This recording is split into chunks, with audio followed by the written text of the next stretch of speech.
और देश में बर्ड फ्लू का खतरा बढ़ गया है। केरल से लेकर कश्मीर तक हड़कंप मचा हुआ है। राजस्थान और हरियाणा में भी खतरे की आहट सुनाई दे रही है। केरल में 1700 से ज्यादा बत्तखों की मौत की खबर है। मध्य प्रदेश में दक्षिण के राज्यों से मुर्गों की खरीद बंद कर दी गई है।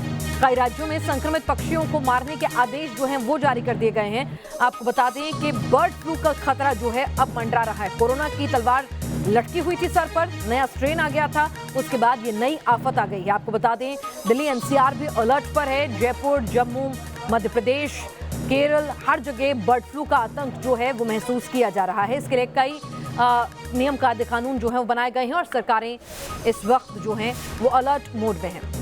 देश के कई राज्यों में बर्ड फ्लू की खबर के बाद यूपी का पोल्ट्री उद्योग भी सहम गया है। बर्ड फ्लू की खबरों से लखनऊ में पोल्ट्री उद्योग किस तरह से धड़ाम से गिर गया है, बता रहे हैं अनिल यादव।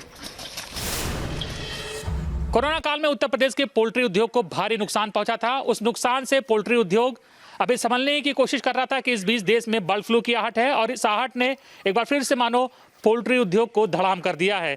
बाजार में डिमांड बहुत ज़्यादा घट गई है और डिमांड घटने से जो पोल्ट्री प्रोडक्ट हैं उनकी कीमत भी बहुत तेज़ी से नीचे जा रही है और अभी शुरुआती चरणों में ही 25 से 30% दामों में गिरावट आ चुकी है। तो ऐसे में जो पोल्ट्री का कारोबार करने वाले व्यापारी हैं, कारोबारी हैं, उनके लिए एक बार फिर से मुसीबत के दिन मानो आ गए हैं। मीनू वर्मा जी हैं जो पोल्ट्री उद्योग चलाते हैं। मीनू वर्मा जी, ये बताइए, कोरोना काल में तो आप लोगों को बहुत भारी नुकसान हुआ ही था। हमने देखा था कि ये जो 100 रुपये किलो बिकता था आपका पोल्ट्री प्रोडक्ट, ये आपने 10 रुपये 5 रुपये किलो बेचा था और बहुत से लोगों ने तो फ्री ही बांट दिए थे। कोरोना काल में भी हम लोग मारे गए थे। पोल्ट्री उद्योग भी बहुत बुरी तरह से लॉस में गया था। हजारों करोड़ का नुकसान हुआ था हम लोगों को। जैसे देखा जाए हम लोगों की लागत इसमें 70 से 80 रुपए के बीच में आती है। कोरोना काल में हम लोगों ने इसको जो है लगभग 7 रुपए किलो हमने बेचा और भारी तादाद में इसको हमने जो है नष्ट भी किया था उस समय।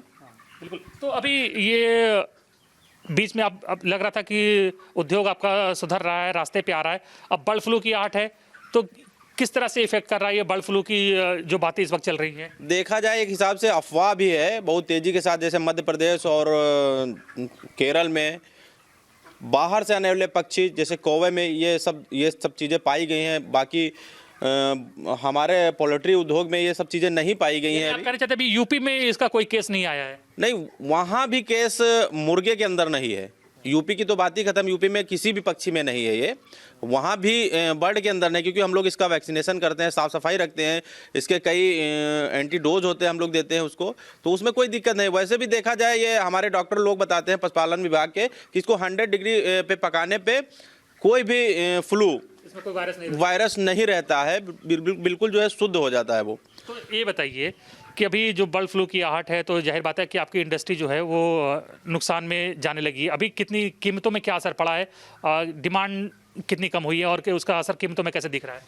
देखा जाए अफवाह जब होती है तो अफवाह को कोई रोक नहीं पाता है इतनी जल्दी। और अभी 100 रुपये केजी बिक रहा था, आज की डेट में अब जो है 80 के आसपास आ गया है।